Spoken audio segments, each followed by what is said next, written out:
السلام علیکم دوستو، میرا نام ہے محمد طلحہ اور آپ دیکھ رہے ہیں طلحہ خان بلاگز۔ آج کی ویڈیو جس کے بارے میں ہم بات کرنے والے ہیں اس کا ٹائٹل ہے ہسٹری آف سکھزم، یعنی سکھوں کی تاریخ۔ اس میں بتانے لگیں کہ اس میں سکھوں کے کتنے مذہب ہیں اور وہ کس کس مذہب کے پیروکار ہیں۔ تو چلیے ویڈیو سٹارٹ کرتے ہیں۔ اوریجنل ویڈیو کا لنک میں ڈسکرپشن میں ڈال دوں گا، اگر آپ میں سے کوئی اوریجنل ویڈیو دیکھنا چاہتا ہو تو وہ اوریجنل ویڈیو بھی جا کے دیکھ سکتا ہے۔ تو چلیے ویڈیو سٹارٹ کرتے ہیں۔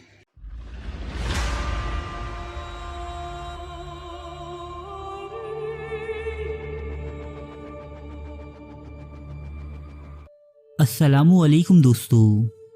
سرزمین ہندوستان پر سینکڑوں سال سے دو بڑی قومیں یعنی ہندو اور مسلمان آباد ہیں، وہیں آج سے چند سو سال قبل جنم لینے والے ایک نئے مذہب نے ان دونوں قوموں کے درمیان اپنا ایک الگ ہی مقام پیدا کیا ہے۔ ہم بات کر رہے ہیں سکھ مت کی۔ پاکستان اور ہندوستان میں ایک بڑی آبادی جس کی پیروکار ہے۔ سکھ مت کے بارے میں دو نظریات پائے جاتے ہیں۔ بعض حضرات کی رائے یہ ہے کہ سکھ مت ایک جدید اور خود مختار مذہب ہے، جبکہ بعض لوگوں کے نزدیک یہ کوئی باقاعدہ مذہب نہیں بلکہ وہ اسے ہندو مت کی ایک اصلاحی تحریک کا نام دیتے ہیں۔ سکھ مت کے حقیقی بانی کا نام بابا گرو نانک ہے۔ آپ سن 1459 عیسوی لاہور سے 50 میل دور ایک گاؤں تلونڈی میں پیدا ہوئے تھے۔ حالیہ دنوں میں یہ گاؤں ننکانہ صاحب کے نام سے معروف ہے۔ گرو نانک جی کو ابتدا ہی سے مذہب اور شاعری سے لگاؤ تھا، جبکہ آپ کاروبار اور عملی زندگی سے گھبراتے تھے۔ یہ صورتحال دیکھتے ہوئے گھر والوں نے صرف 16 سال کی عمر میں آپ کی شادی کروا دی۔ اس شادی سے آپ کے ہاں دو بیٹے پیدا ہوئے۔ اولاد کی ذمہ داری کاندھوں پر پڑی تو آپ نے ذریعہ معاش کے لیے ایک معمولی ملازمت اختیار کر لی۔ سکھوں کی روایات کے مطابق ایک دن کے جب بابا گرو نانک اپنے ایک دوست مردانہ کے ساتھ ندی میں نہانے کے لیے اترے تو آپ 3 دن تک اس ندی سے باہر ہی نہ نکلے۔ خوب تلاش و بسیار کے باوجود آپ کا کوئی سراغ نہ لگا۔ پھر 3 روز بعد آپ اسی مقام سے نمودار ہوئے کہ جہاں آپ نے غوطہ لگایا تھا۔ واپس آنے کے بعد گرو نانک نے ایک خدائے واحد کی عبادت کی تلقین شروع کی، جسے آپ نے ایک اونکار کا نام دیا۔ اس واقعے کے بعد بابا گرو نانک نے ملازمت ترک کر دی اور اپنے دوست مردانہ کے ہمراہ ہندو مت اور اسلام کے درمیان اتحاد کی تبلیغ کرنے لگے۔ آپ توحید یعنی ایک خدائے وحدہ لا شریک کی عبادت کی تلقین کرتے تھے، جسے آپ ایک اونکار کہتے تھے۔ سکھ مت میں آج بھی صرف ایک خدا یعنی ایک اونکار کی عبادت کی جاتی ہے۔ ابتدا میں بابا گرو نانک کے پیروکاروں کو بھائی کہا جاتا تھا، کیونکہ آپ کے دور تک نہ تو یہ تحریک ایک مذہب میں تبدیل ہوئی تھی اور نہ ہی اسے سکھ مت کا نام دیا گیا تھا۔ گرو نانک کے پیروکاروں کو سکھ کا لقب 5ویں گرو ارجن دیو سنگھ کے دور میں دیا گیا، جس کا مطلب ہے مقلد یعنی پیروی کرنے والا۔ بابا گرو نانک 1539 عیسوی پاکستان کے شہر کرتارپور میں فوت ہوئے۔ سکھوں میں یہ روایت بھی بہت مشہور ہے کہ بابا گرو نانک کی لاش چادر کے نیچے سے غائب ہو گئی تھی، اس لیے اسے نہ تو ہندوؤں کے مطابق جلایا جا سکا اور نہ ہی مسلمانوں کی ایما پر دفن کیا جا سکا۔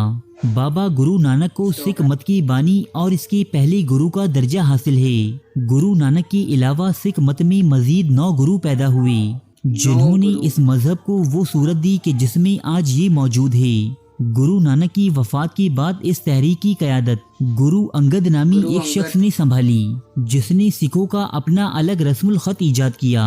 اسے گورمکھی کہا جاتا ہے۔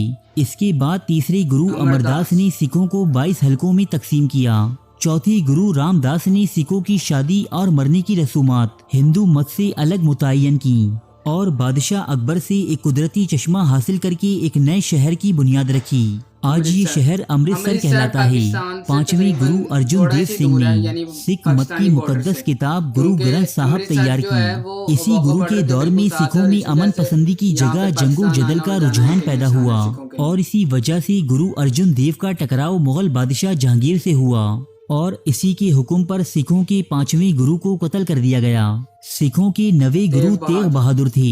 مغل بادشاہ اورنگزیب نے جب ان پر اسلام پیش کیا اور انہوں نے انکار کر دیا تو بادشاہ اورنگزیب نے انہیں قتل کروا دیا، جس کے بعد ان کے بیٹے گرو گوبند سنگھ سکھوں کے 10ویں اور آخری گرو کے طور پر منتخب ہوئے۔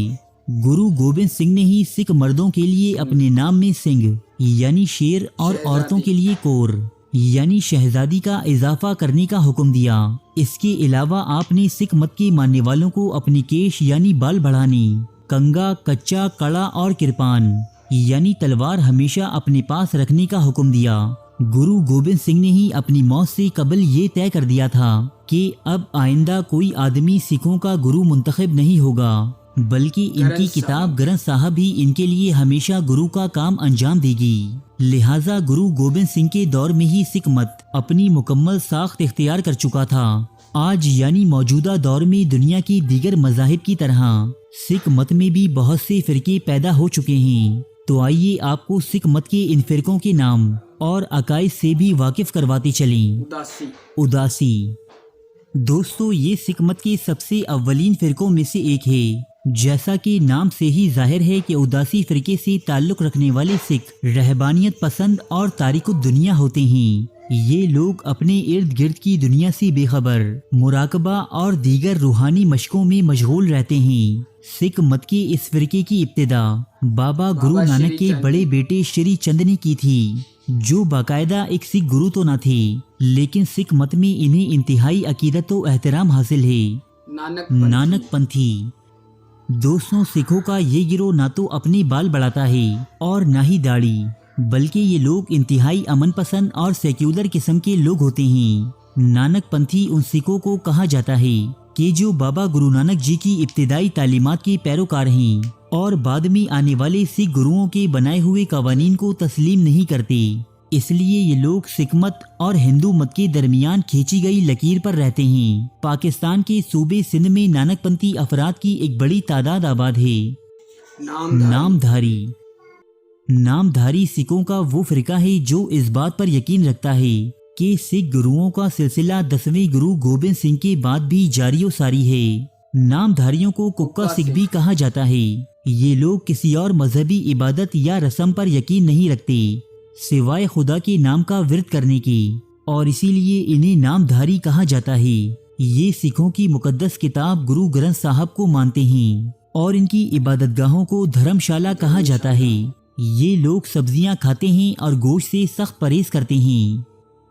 निरंकारी नामी ये फ़िरका 18वीं सदी में जन्म लेने वाले एक सिख गुरु बाबा राम दयाल का कायम करदा है। 19वीं सदी के वस्त में सिख मजहब बहुत सी अजीबो गरीब रसूमात और बुत परस्ती की जानिब माइल हो चुका था। तब बाबा राम दयाल ने सिख मजहब में सफाई की ये तहरीक शुरू की, जिसे पंजाब के हुक्मरान महाराजा रंजीत सिंह के दौर में शुरू किया गया था। निरंकारी नामी ये फ़िरका बुत परस्ती के शदीद खिलाफ है।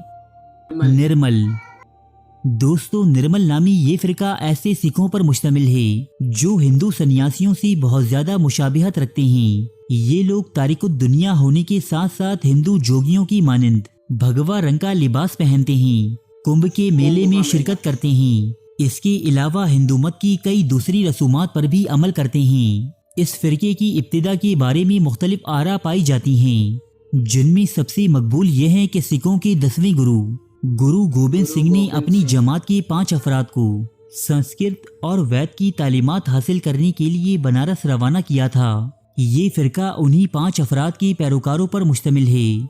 दोस्तों, ये थी सिख मजहब की मुख्तसर सी तारीख और इस मजहब में पाए जाने वाले कुछ फ़िरकों का अहवाल।